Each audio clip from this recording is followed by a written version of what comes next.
बहुत बहुत स्वागत है। मैं हूं हिना आपके साथ और आज हम बात करेंगे किसान आंदोलन के बारे में। किसान आंदोलन के उन पहलुओं के बारे में जिसके बारे में शायद बहुत ही कम बात हुई है, लेकिन हम आपको बताना चाहेंगे कि सरकार के बीच में और किसानों के दरमियान जो है वो कई दौर की बातचीत हो गई है और अभी तक कोई नतीजा नहीं निकल कर आया है। ना सरकार की तरफ से बात आगे बढ़ पा रही है और ना ही किसानों की तरफ से जो है बात आगे बढ़ पा रही है। किसान अपनी मांगों पर लगातार डटे हुए हैं कि जब तक कृषि कानून वापस नहीं होंगे तब तक ये आंदोलन जो है वो खत्म नहीं होगा। उधर सरकार लगातार इस बात पर अड़ी हुई है कि वो अपने कानून जो है वो वापस नहीं लेगी और किसानों को जो है आंदोलन खत्म करना पड़ेगा और इस आंदोलन को खत्म करने के लिए सरकार कई तरह के जत्न कर रही है। मामला अब यहाँ तक पहुँच गया है कि सरकार जो है उसका धैर्य जो है वो कहीं ना कहीं अब खत्म होता जा रहा है और उसकी कोशिशें जो हैं वो कहीं ना कहीं बढ़ती जा रही हैं इस किसान आंदोलन को खत्म करने के लिए। कई तरह के दौर हमने इस तरह के देखी, कई तरह की खबरें हमने ऐसी देखी जिसमें साफ साफ झलकता है कि सरकार ने किन किन तरीक़ों से इस किसान आंदोलन को ख़त्म करने की कोशिशें की हैं। हम आपको बताना चाहेंगे कि 450 किसान संगठनों ने किसान संघर्ष कोऑर्डिनेशन कमेटी के बैनर तले दिल्ली चलो का नारा देकर दिल्ली की सीमाओं पर धरना दिया था, क्योंकि मोदी सरकार ने जो है सीमाओं पर किसानों को रोका था और वो भी किस तरह से, सड़कें खोदकर, लाठीचार्ज करके और आंसू गैस के गोले दागकर उन पर। तो जब से ही किसान पिछले 2 महीनों से जो है लगातार दिल्ली की सीमाओं पर बैठे हुए हैं और उससे कई महीनों पहले से किसान जो है उनका आंदोलन चलता ही आ रहा है। नवंबर में उन्होंने कॉल दिया था कि दिल्ली चलो का नारे के तहत हम लोग दिल्ली चलेंगे और दिल्ली में जो सरकार बैठी है, मोदी सरकार जो बैठी है, उसके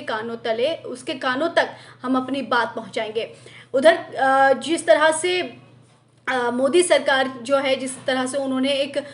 कोशिश की है जो उनके यूनियंस हैं उनमें फूट डालने की और आंदोलन ख़त्म करने की। हम देखें तो केंद्रीय कृषि मंत्री नरेंद्र सिंह तोमर ने हरियाणा में कुछ जो किसान संगठन थे उनसे मुलाकात की थी, जिस मुलाकात के बाद कृषि कानूनों के लिए उन्होंने अपना समर्थन जो है वो वापस ले लिया था उन संगठनों ने। इसके बाद उन्होंने तोमर साहब हैं, उन्होंने उत्तराखंड, बिहार, तेलंगाना और तमिलनाडु के किसान नेताओं से मुलाकात की थी। इधर रक्षा मंत्री जो है राजनाथ सिंह भी, उन्होंने भी भारतीय किसान यूनियन भानु प्रताप गुट के साथ एक बैठक की थी, जिसके बाद उसने भी अपना चिल्ला बॉर्डर से जो वो आंदोलन में बैठे हुए थे वहाँ से उठकर चले गए थे। यहाँ तक कि प्रधानमंत्री नरेंद्र मोदी भी 15 दिसंबर को गुजरात की कच्छ यात्रा के दौरान किसानों से उन्होंने मुलाकात की थी और इसके साथ ही उन्होंने मध्य प्रदेश के किसानों से भी मुलाकात करके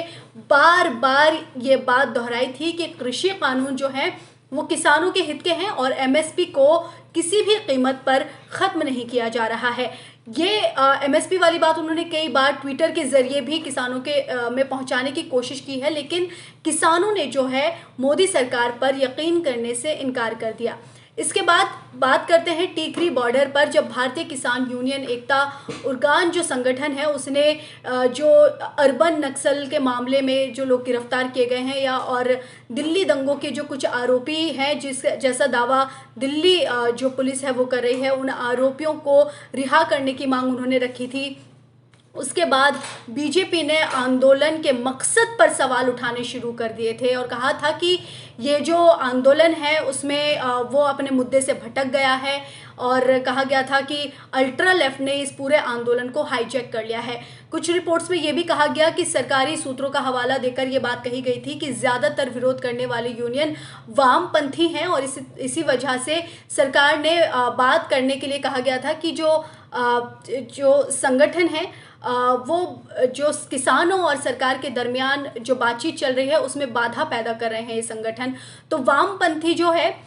उनका हवाला देते हुए कहा गया था कि वो बातों को जो है किसान और सरकार की जो बातें हैं या मीटिंग है उसको अफेक्ट कर रहे हैं वामपंथी संगठन और वो चर्चा में जो है बाधा पैदा करने की कोशिश कर रहे हैं। ये यूनियन उन्होंने सरकार की तरफ से कहा गया था कि ये यूनियन हर बार एक नई मांग के साथ सामने आते हैं और किसी ना किसी तरह से अपनी हार्ड लाइंस लेते हैं, यानी कि उनका रुख जो होता है किसी मुद्दे को लेकर वो काफ़ी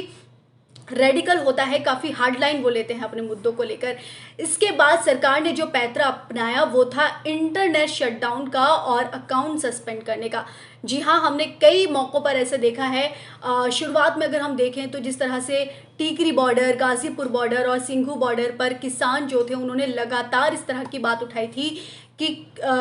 आंदोलन के पास जो है सरकार ने जैमर लगा दिया है और जैमर के थ्रू वो जो है इंटरनेट बंद हो रहा है, उनकी स्पीड कम हो रही है और किसान जो हैं, किसान संगठन जो हैं, वो लोगों तक अपनी बात किसी भी हाल में नहीं पहुंचा पा रहे हैं। और इसके बाद जो है अब हम लोगों ने देखा है कि किस तरह से सरकार ने जितने भी आंदोलन की जगह है वहां पर इंटरनेट को सस्पेंड कर दिया गया है। केंद्रीय गृह मंत्रालय ने शनिवार को सिंघू, गाज़ीपुर और टिकरी सीमाओं पर इंटरनेट जो सेवाएं हैं उनको टेम्पररी तौर पर जो है वो सस्पेंड कर दिया था। ये ऐसा इसलिए भी किया गया ताकि जो राकेश टिकैत हैं वो जाट समुदाय को अपने साथ लाने में काफ़ी सफल रहे थे और गाज़ीपुर बॉर्डर पर जिस तरह से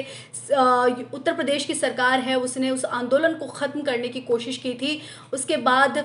जिस तरह से राकेश टिकैत जी जो हैं वो काफ़ी भावुक हो गए थे और उसके बाद गाज़ीपुर बॉर्डर पर कहा जाए तो एक बार फिर से किसान आंदोलन जो है वो जीवित हो उठा था और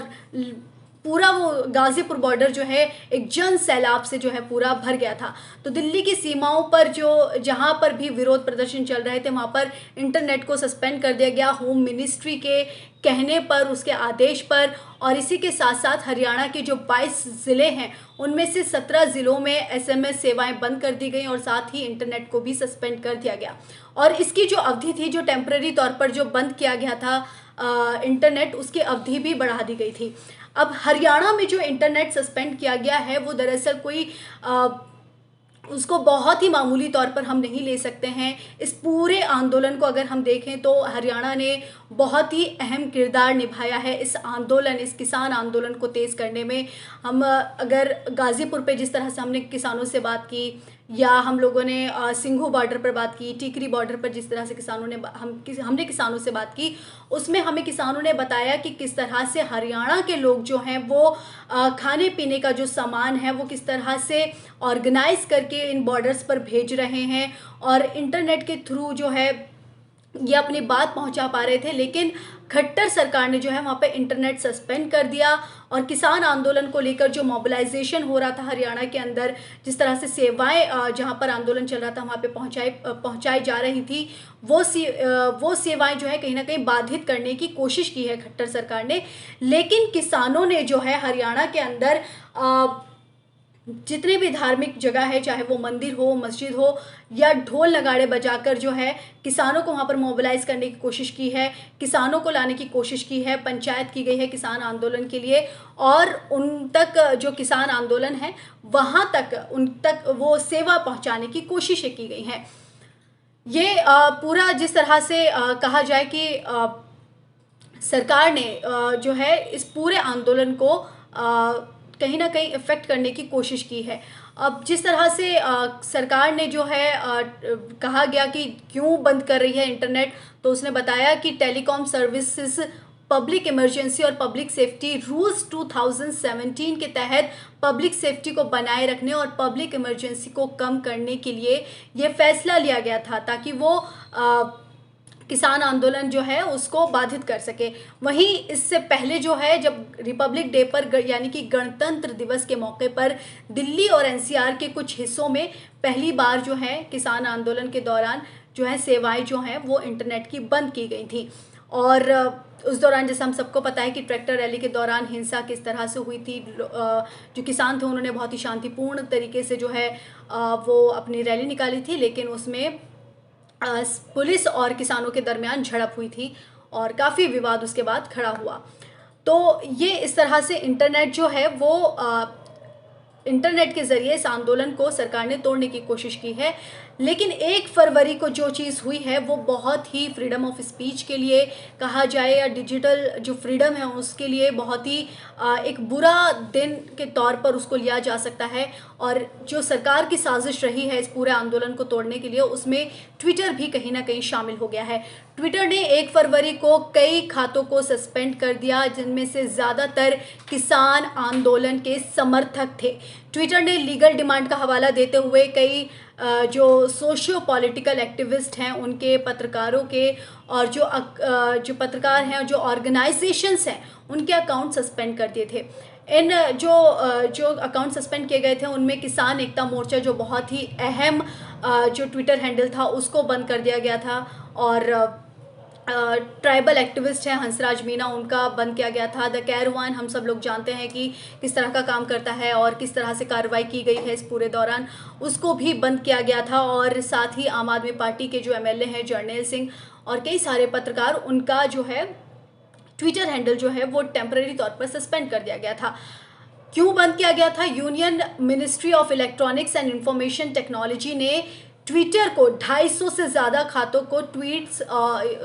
और ट्वीट्स को ब्लॉक करने के लिए कहा था, जो Modi planning farmer genocide hashtag के तहत ट्वीट कर रहे थे, जिसमें कहा जा रहा था कि बहुत ज़्यादा फेक न्यूज़ फैलाई जा रही है, मोदी सरकार के खिलाफ जो है मिसकंसेप्शन क्रिएट किया जा रहा है सोसाइटी के अंदर। तो इस पूरे जो है ये जो पूरे ट्वीट्स हैं, जो पूरे खाते हैं, इनको बंद किया गया। और एक अहम बात और ये है कि प्रसार भारती के जो सीईओ हैं शशि शेखर वेम्पाथी, उनका अकाउंट भी अनजाने में जो है कहा जाए तो ट्विटर ने उस पर भी टेम्परेरी रोक लगा दी थी, क्योंकि और सबसे हैरानी की बात इसमें ये रही कि उन्होंने 30 जनवरी को ट्विटर को टैग करते हुए कहा था कि आप जो है इस तरह के जानबूझकर उत्तेजक हिंसक हैशटैग को आगे चलकर अफवाह फैलाने की इजाज़त क्यों दे रहे हैं। ये सवाल उन्होंने किया था ट्विटर से एक ट्वीट के ज़रिए, जो उन्होंने 30 जनवरी को किया था। अब जो रिपब्लिक डे पर हुआ उस पर भी कई सारे सवाल खड़े हो जाते हैं और लगातार जो है किसान यूनियन जो है वो लगातार सरकार से मांग कर रहे हैं कि रिपब्लिक डे के दिन जो हिंसा हुई थी उसके बारे में वो जो है उसमें कहीं ना कहीं सरकार की तरफ से जो है वो हिंसा फैलाई गई। किसानों का जो ट्रैक्टर मार्च था वो काफ़ी शांतिपूर्ण तरीके से रहा है और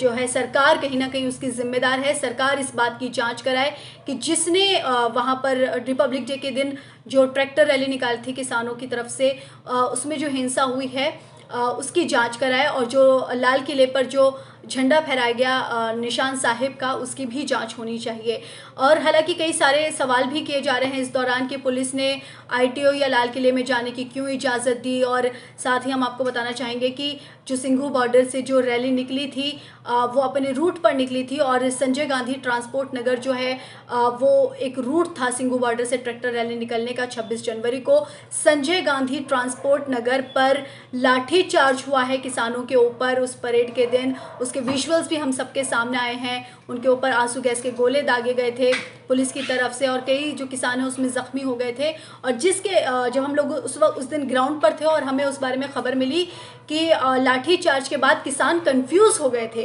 कि संजय गांधी ट्रांसपोर्ट नगर पर कि उन्हें जाना किस तरफ से, और उन्हें जब लीड मिली कि उन्हें लाल किले पहुंचना है, वहां से मिसलीड होना शुरू हुआ किसानों का। इसके बाद दीप सिद्धू की जो है वो उनका जिक्र आता है। दीप सिद्धू वही हैं जो क्या कहते हैं बीजेपी के काफ़ी करीबी माने गए हैं। सनी देओल के जब इलेक्शन लड़ा था सनी देओल ने, तो उनके प्रचार प्रसार में भी वो हमेशा साथ रहे थे। और दीप सिद्धू ने ही लाल किले की घटना जब हुई थी उसमें वो शामिल थे, और उन्होंने लाइव करके इस बात को भी एक्सेप्ट किया था कि वो झंडा जो निशान साहिब का था वो उसमें फहराने में वो शामिल थे। और दीप सिद्धू एक वो शख्स भी हैं जिनका एनआईए जो है उन्होंने जनवरी में जो किसानों के विरोध आंदोलन में सिख अलगाववादी समूहों की कथित जो एक संलिप्ति पर सवाल उठाए गए थे, और जो 40 लोगों को जो प्रदर्शनकारियों को जो नोटिस भेजा था एनआईए ने, उनमें दीप सिद्धू भी शामिल थे। तो इस बारे में भी किसान जो है लगातार सवाल उठा रहे हैं कि किसान संगठन कह रहे हैं कि दीप सिद्धू को लेकर भी कार्रवाई होनी चाहिए कि किसने वो झंडा जो है, वो निशान साहिब का झंडा जो है लाल किले पे फहराया गया था, वो किसने फहराया और जो हिंसा हुई है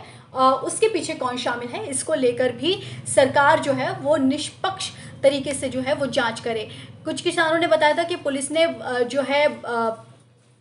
बस लगा करके जो है रास्ते पर वो ट्रैक्टर रैली को रोकने की कोशिश की। साथ ही न्यूज़ में अगर हम देखें तो न्यूज़ में हमें पता चलता है जो यूट्यूबर्स ने लेकर आए हैं उसमें बाइट देते हुए एक रिटायर्ड आर्मी पर्सन है, उन्होंने बताया कि वो उस दिन ट्रैक्टर चला रही थी ट्रैक्टर रैली में और पुलिस के तय किए गए रूट के मुताबिक वो आगे बढ़ रही थी, लेकिन उस रास्ते पर पुलिस ने जो है बैरिकेटिंग की हुई थी, उस रास्ते को बंद किया हुआ था। इसके बाद से किस तरह से जो बीजेपी के आईटी सेल है उसका भी रोल पर भी कई सारे सवाल खड़े हो जाते हैं। बीजेपी के आईटी सेल ने पूरे किसान आंदोलन को हिंसक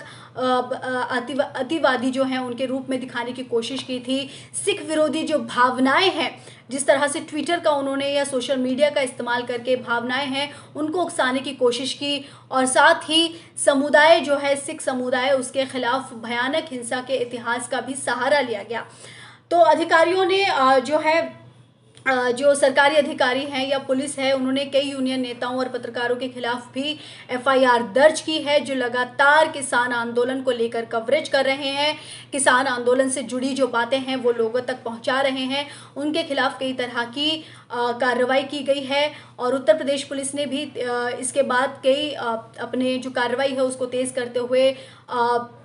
सुरक्षा बलों को गाजीपुर बॉर्डर पर लगा दिया था, आंदोलन को खाली करने की कोशिश की गई थी, ये सब भी हुआ है उसके बाद। और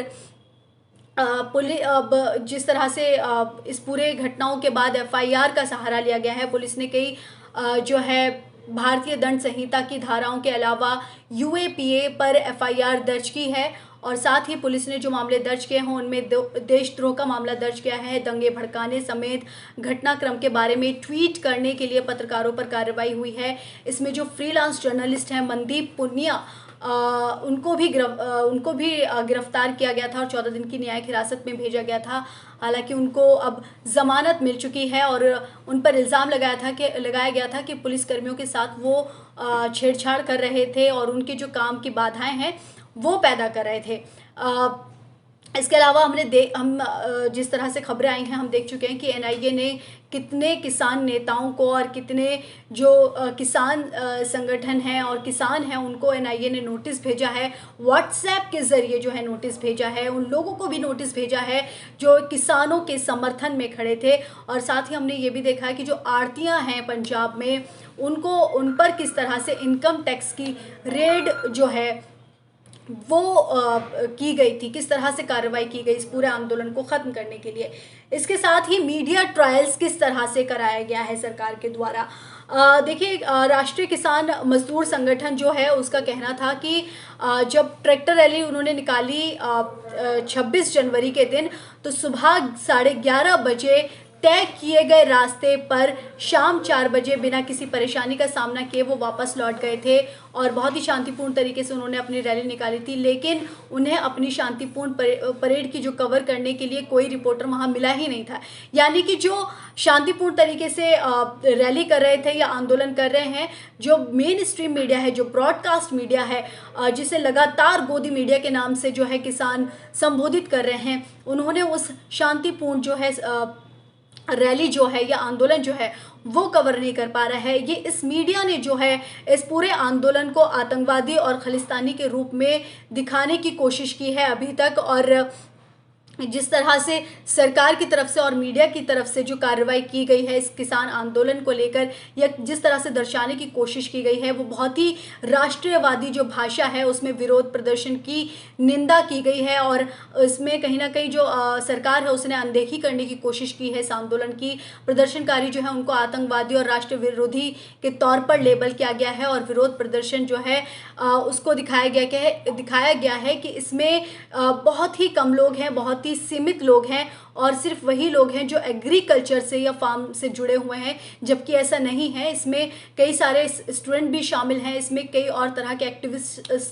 एक्टिविस्ट जो हैं वो शामिल हैं, और साथ ही जो रिटायर्ड आर्मी ऑफिसर्स हैं वो भी इस आंदोलन में शामिल हैं, क्योंकि उनको पता है कि कृषि कानून जो है उनसे किस तरह के फ़ायदे और नुकसान हो सकते हैं। तो ये पूरी रणनीति रही है सरकार की इस पूरे किसान आंदोलन को ख़त्म करने के लिए, तोड़ने के लिए। और अब हम देख भी रहे हैं कि किस तरह से जो है सरकार ने सरहदें बना दी हैं इस देश के अंदर, और किस तरह से जो है बैरिकेटिंग की गई है। एक पूरा जो गांव है, सिंघू जो गांव है या टीकरी जो गांव है, वहाँ पे बैरिकेटिंग करके, वहाँ पे गड्ढे खोदकर, वहाँ पर कीले लगाकर वो उस गांव को पूरी तरह से दिल्ली से अलग कर दिया गया है। तो किसानों को जो है पूरी तरह से अलग कर दिया गया है, अनदेखी करना जो है शुरू कर दी है किसानों ने। और कई दौर की बातचीत करके,